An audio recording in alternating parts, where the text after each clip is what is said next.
All right, we back at it, Homegrown Radio. Chuck Dizzle, DJ Head, man. West Coast. We got Paramount's on right now, man. We got Swifty Blue checking in right now, bro. What's going on, man? What's going on? Man, last time I seen you, I was telling you, I saw you actually here at the station a couple years back, man. One thing that I respect about you, Swifty, is that you're always, we joke about the money, but you always give back to the community, man, and give back to families. And I really, really, first and foremost, before we do anything, before we talk about the music, I got to give you props on that because that was one of the main things and the main reason why I hit that follow, because I love seeing that and you giving back. Why for you is that important for you to give back to people and families like that? We grew up in poverty, so it's just something that we see growing up, and we choose to give back. Any opportunity we get. The only reason why I asked it that way is because some people look at it as a marketing ploy, but when I see it from you, I don't see it as, oh, let me do it for the gram. Let me do it for the cameras. Obviously, the cameras are there and people see it, and I feel like it influences people to do the same thing. But it doesn't come across as a gimmick, if that makes sense. It has to come from your heart. Yeah, for sure. For no, sure. I appreciate you for the acknowledgement. Absolutely, bro. Also, not even just in your own community, like also like in the black community too. Like you was out there frontline and like when a lot of things was going on with the iloteros and like the people the street vendors was going through it. Like you was frontlining, trying to organize and trying to bring everybody together. I think that's commendable too. But I'm glad that that's not a trend like that no more. You know what I'm saying? Yeah, where it's sure. like, because that shit didn't. It slowed down, man. Things is cleaning up. Like you don't see it too much. Yeah, I like that. And when people do it, they don't entertain it no more. Facts. That's the beauty of it. Yeah, and I think that, for no pun intended, but like I think swift action is necessary. Like shout out to the OGs and the other homies that came together. It's like, look, we got to get this shit together because I don't think they realized that they could start some whole other shit right by doing those types of things. Right. And shout out to everybody too, like on both sides is going out and spending money with the street vendors after all that was happening. I noticed you did that. You did that a couple times, bro. Like when you went out and blessed a family or two. And a lot of people did it as well too. So that's beautiful. Is that something that you felt like you had to do, or what made you get involved when all that was going on? You know what? I just felt like I had a platform. I'm rapping. I have a lot of people tuning in. So I said, and I see a lot of people on social media posting about it. So I said, let me address it. Let me address it because everybody else was just like feeding into it. So we just took actions. That's all we really could do about it. Did you feel like, what I know that they were grateful, like those families and stuff that you blessed were grateful, but was there ever a point where you feel like you didn't do enough? Well, you know what? You could always do more, but we did what we could with the situation we had at the moment, Yeah. We weren't rich, we just trying to make it look good, Facts. We make it look good. We always make it look good, but there's always room for more improvement. Yeah. And also too, I think that what's dope is as far as like you kind of always been on the front line of the black and brown movement as far as like, even doing music together, like Mozzie and doing music with everybody, like Rob too, and like, just everybody. That's my brother. I was supposed to link with him today in the For real, studio. shout out to Rob too. Yeah. That's my little homie, bro. Like, and I think that that's important, especially for where we come from. For sure. Is that something that you are intentional about, collabing with both Latino artists and black artists, or vice versa? It's important. It's very important. We need to cross cultures and at the same time capitalize. But as far as like, we know the background, like the history, like it's always trying to. I feel like the system that's in place is always trying to divide us. But how do you do that? How do you get around that? You got to change your mindset. You got to start thinking like a businessman. And then once you see that, you see opportunities for what they are, and you're going to take advantage. And basically, you can't think institutionalized. Like, oh, I'm in jail. I'm gangbanging. You got to get out that mindset, and you're going to get far. Yeah, I always say like the homies like can't be 1 foot in, 1 foot out. Yeah, like you got to make a choice. Yeah, for sure. You got to get all. You got to. I just told one of the homies that from All Money In. I was like, bro, you got to make a choice. You got to either do this or you got to do that, because you see what's happening with everybody. They locking motherfuckers up, and they using people's lyrics against us. Man, it's scary. It's scary. It's like I'm not at that point where I'm like, you know what? It ain't Grimey Gang no more. It's just Grimey Records. Yeah. It ain't no more. making it official. Look, you know, for sure. Hell yeah. You like, fuck Does that. that affect the way you make music though? Because obviously the lifestyle surrounded around shit, but it's like, does that make you like now when you see shit like that, does it affect the way you actually like pen your shit and go in and kind of record? It's messed up because now we can't tell our story exactly and feel free to speak on certain things. Now it's like I have to hide this, right. You know, so it's like I can't really be myself. I gotta clean it up so much that I can't express myself as I want to. So it kind of sucks, but it's the system, and the only way that's gonna change is on the on the Grimey Records Volume 1 that just dropped, right? On West Side, you said something about, I think you said something about like you rap what you live, or oh yeah, what was I forgot the bar, but now going back to what you just said, right? It's like now these motherfuckers is using that shit against people, and I was just talking about this today on television. Like, I don't think that in the court system and the law enforcement should be able to use lyrics against hip hop artists because it feels like we're being targeted. Yeah, and it's a simple form of marketing. I need to make my raps as believable as possible. I need to make people really believe like this is real. I want to buy this. In reality, you probably don't know. I ain't never killed nobody, something like that. Yeah. But you're gonna believe it in my rap song, so they can't judge me for that. But it's what's going on. Because you were saying you're telling a story. It's for one, it's entertainment too, but it's like you are expressing, the stories that go on around. It's like we never say, okay, let's lock up the writers that are doing, all these movies, right? Let's lock up the actors, for portraying these roles. And I know there's a back and forth with that, but it's like if you're willing to do that to hip hop, that slippery slope is going to go down for every single thing. And I think that's the important thing that people don't realize. You can't pick and choose. You can't pick and choose. Because we know people that's rapped about Lambos that they don't have. They done rapped about ghosts and rapes they don't have. Man. Like Range Rovers they don't have. So it's like, what do you do with that? Like, is it for entertainment? Can we convict them as well? Right. Like a lot of it is entertainment. Fraud at its finest, you know what I'm saying? That's fraud. That's fraud. Straight up. He's lying. Right. For the record. Exactly. On the record. One thing, another thing, going back to not only as far as the families too. I remember seeing you go, post up, and I'm not sure if you still do this now, but it's like post up at certain businesses, and in some cases it was like they weren't even understanding that you were showing love, but you would be in there, you'd be like, yo, I'm here at this donut shop, man. Shout out your place. They're like, okay, not knowing what's going on, but you're showing them love and kind of giving that business back to the community. Yes, and some people know, he has a large platform, so they're going to be like, oh, that's dope. They're going to be excited about it. And some people are just like, what is he doing? Who's this tatted guy doing? Right, with the camera. I don't want to be on the video. So. But I got to ask this too, man. What happened? Did your Instagram get deactivated or something? Yeah, you know what? The guidelines are very strict, so they're very sensitive about certain things you post or whatnot. Right. So yeah, I got my account deactivated. I feel like they're making up new stuff and new rules. They making the shit up as they go. Goalposts every single day in terms of what you can and can't post. It's like we are a radio station, right? We are radio personalities. We promote music. How are you going to flag us, especially the labels, flag us for posting music? Like, to me, that doesn't make sense. So it's like our Twitter got taken away for a good 7-8 months. Yeah. Because we posted a happy birthday post to, I think, DJ Quick or something like that. It's like, come on. Like, we're not sitting there trying to profit off the music, but I think that sucks because this is how you make your livelihood. It hurts the artist. It hurts the artist. Yeah, for sure. It slowed down my motion. Yeah, for sure. For sure. You went from how many followers did you have before? Close to 120,000. And right now, how many do you have? Man, I'm down like 5,000 followers. Man, give him a follow, man. Tell me how to follow you right now, man. At Swifty Blue, right? Man, yes, Swifty Blue on Instagram.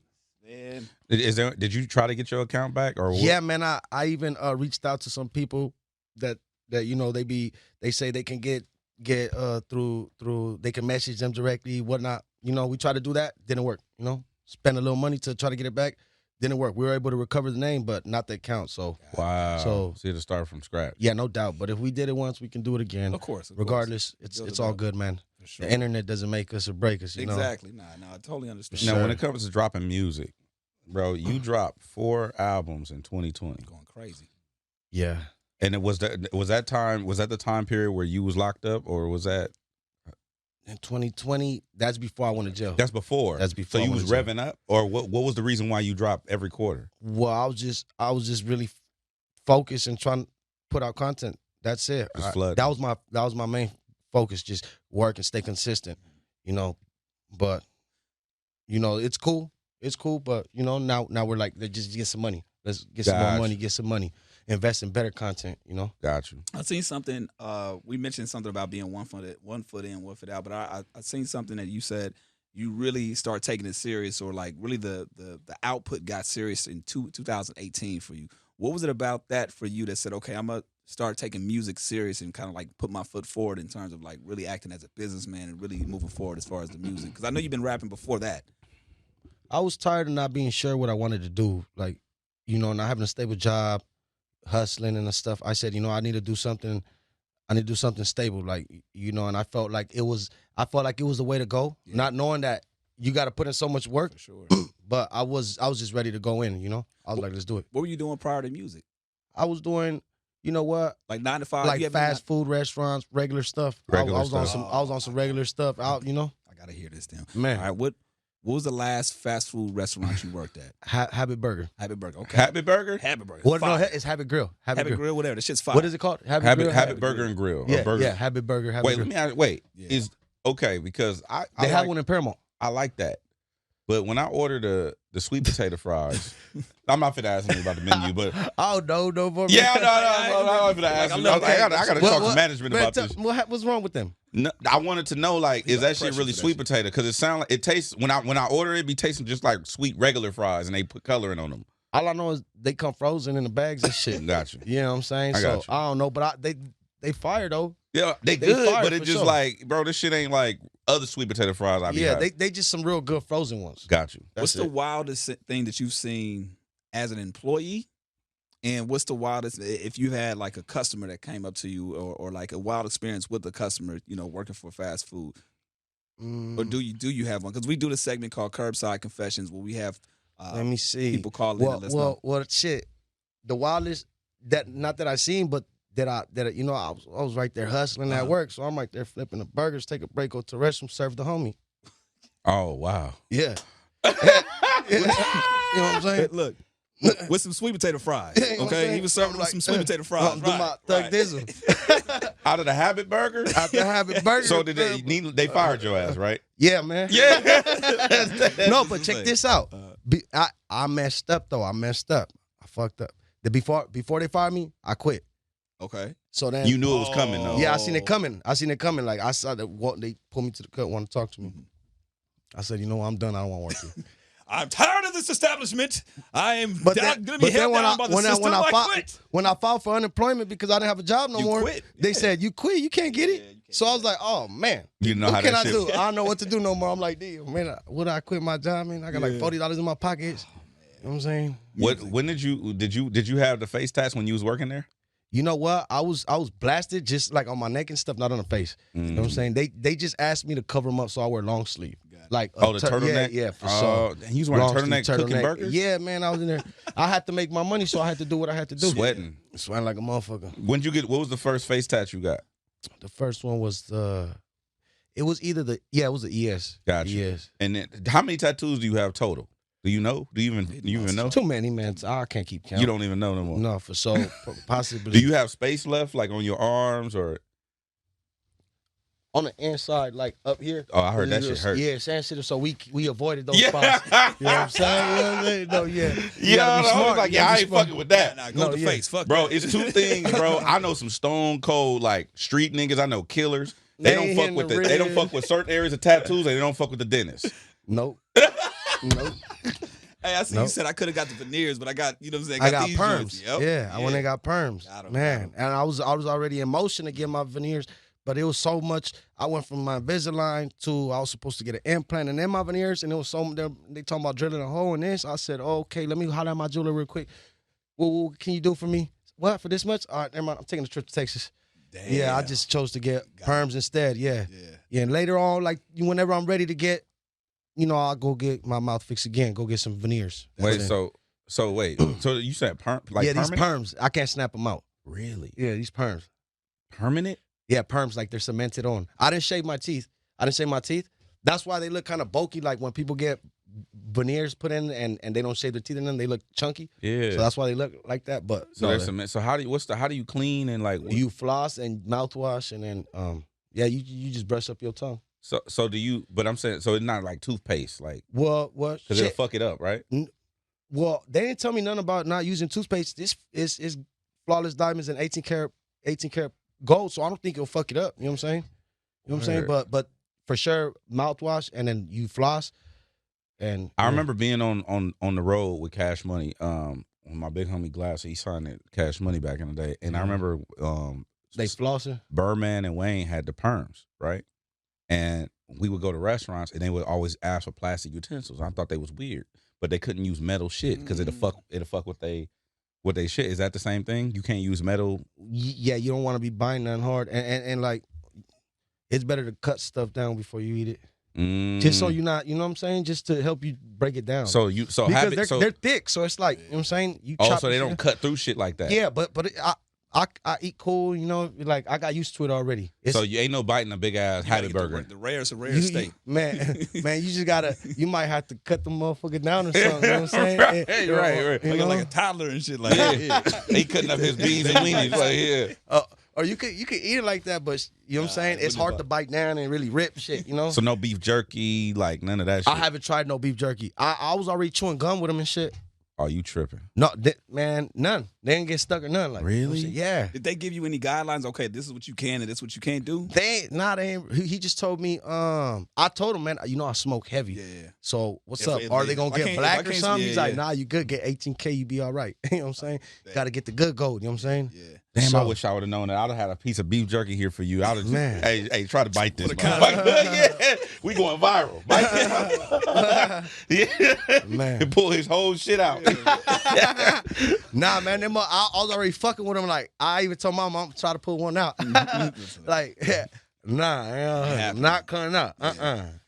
On their tongue. Now, you are a father also, man. 2 daughters. 2 daughters, man. How has fatherhood changed your perspective in terms of like how you make music and just how, you know, lifestyle and all that? How's fatherhood changed you? It makes you more aware and conscious of the decisions you make. Got you. So, is there any dad advice, any advice you can give to all the other fathers out there that are just coming up, you know, maybe on their first kid or, you know, about to have kids out there?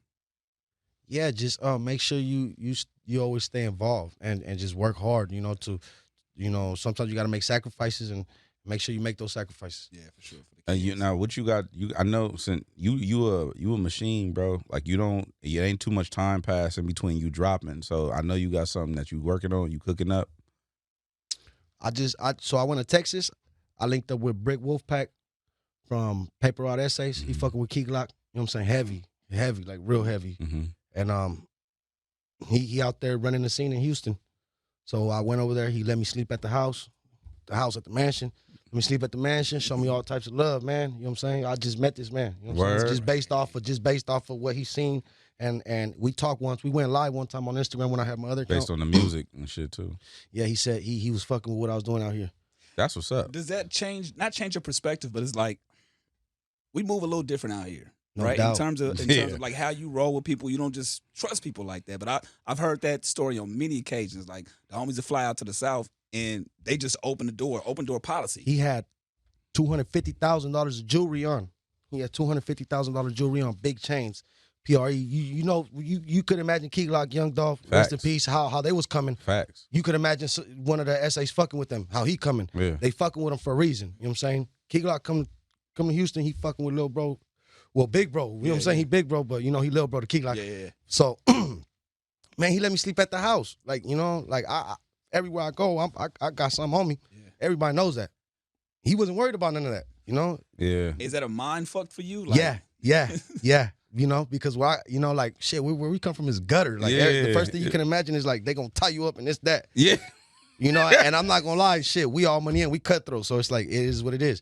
But you know, like I said, we're businessman. You know, we think we moving in ways that you know, you can't imagine. Real clean and people showing us love. Yeah, I like that you using that as an example too, because you know that's just a great example to kind of live by and understand. Like, yo, you know, this is a business. I can't. I got to tighten up on my shit. And I can't fuck it up for the next person, let alone myself. You know what I'm saying? So I'm glad. And you got took that opportunity. you got daughters that's depending on you. Exactly. No doubt. No doubt. When you did go to jail, what was something that kept you motivated? Like mentally, did you tap into the books? Did you get into touch with spiritually? Like, did you meditate, pray? You know what? Fight? Like, I'll be honest with you. The dorm kept me motivated, as in like everybody in there, they'll hype you up to the motherfucker. You know, you in jail. You know what I'm saying? You gonna hype up a picture of a girl on a magazine. You gonna, you know what I'm saying? Jennifer Lopez right here, like you gonna hype it up, man. And she just wearing a dress. So it's like you can imagine how they gonna hype up somebody in the streets rapping, doing their thing, and really in the streets, you know. So they was really supportive of you. Yeah, no doubt. Yeah, for sure. And this last time I was in a dorm. I was in MCJ. I was in a, they call it the Hoover dorm. Okay. I was in the Hoover dorm for like 4 months. Word? Yeah, you know how the Hoovers are. They motherfuckers. But man, I was in there with Black Peysoh, what's his name? Deuce Ball. You know what I'm saying? He showed me nothing but love. That's the same homie that backed us up out here with the situation that was happening. Gotcha. He checked one of his homies. Gotcha. Yeah, so it's like as soon as I walk in the dorm, I'm like, what the fuck you going like, on what in the here? fuck is going on? Like, what the fuck? It was the first time I seen an integrated dorm where motherfuckers, like, it's mutual, but it's just like everybody's active and it's just like it was crazy, y'all. You know, my first time in MCJ, I'm used to Wayside, I'm used to North, I'm used to everything else. It's different, you know? And I walk in there and then, like, you know, shit, Deuce Ball. Hey, Swifty Blue, what up? Whoa, oh, that's my dick. Yeah. Man, this motherfucker doing the shit out there. You was fucking with Jack. Well, they start showing me love. Like, well, man, this motherfucker got Rolex on the outside. He got bust down chains, this, that. Like, you know, so shit, they was hyping me up. I was like a god in there, you know what I'm saying? I'm feeding the dorm. I got a money flow, so I'm showing love, you know? That's love. Yeah, for sure. That's for sure. That's hella love, bro. Because it can go. I remember we talking to Jay Stone, and he said last time he went, they had mandatory minimums, and he was running the mandatory minimum. I didn't know what the fuck that was, bro. I'm not a street nigga. I never been in jail. I'm like, what the fuck is a mandatory minimum? He's like, you got to run two back to back. I'm like, bro, two what? Right. Like, two phase. You got to hit the wall, but hit the back or something. Yeah, but no, that's dope. I'm glad that you had a different experience. No, you know, and for sure, like there's everything else too, but like, you know, that's the good shit that came out of it. You know what I'm saying? Yeah. Everything else was bullshit. New relationships, no doubt. Yeah, for sure. Right, because you looking out for people looking out for you. Oh yeah. And then you know, people see that as real. They see you in jail, they meet you. Now they want to come home and stream your music.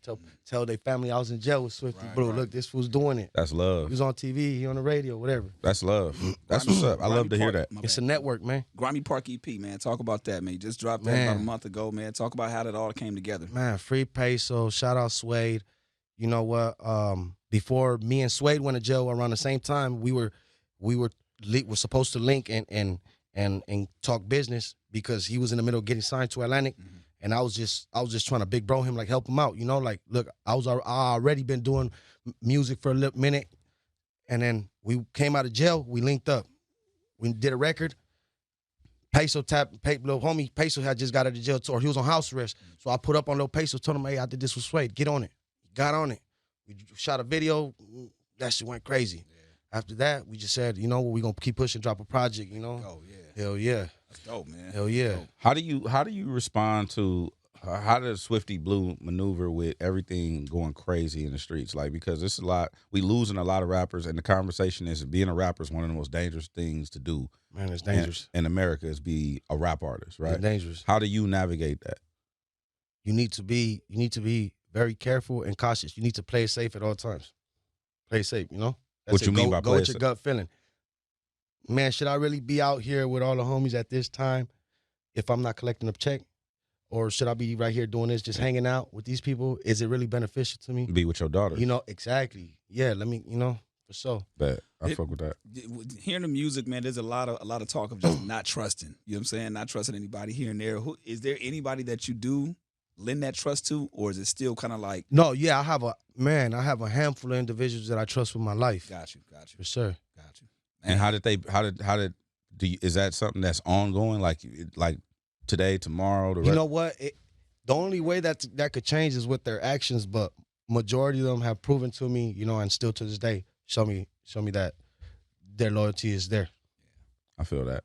All right. So look, before we let you go, we got to do the homegrown head scratcher.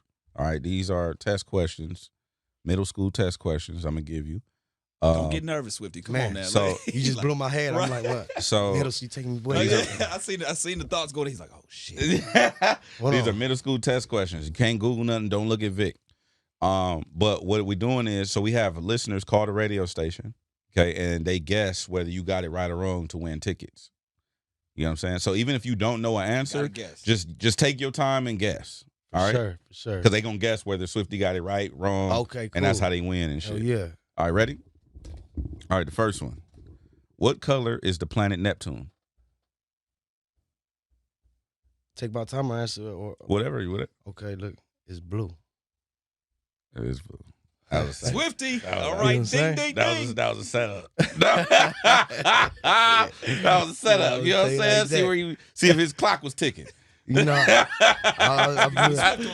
that was an educated guess. Right. Yeah. Got it though. That's all right. I got your ass. How many shades of blue are there? Man, I don't know, 100. No. 100 shades of blue. Nope. No, you tripping. I'm tripping. There's 3.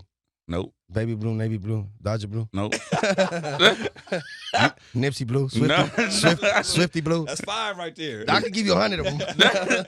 It's 260. Oh, well, 266 with the ones I added. No, sir. All right. Last one. Ready? So you have tattoos. Yes, sir. What is the outermost layer of your skin called? The outermost layer of your skin. It's called your palm.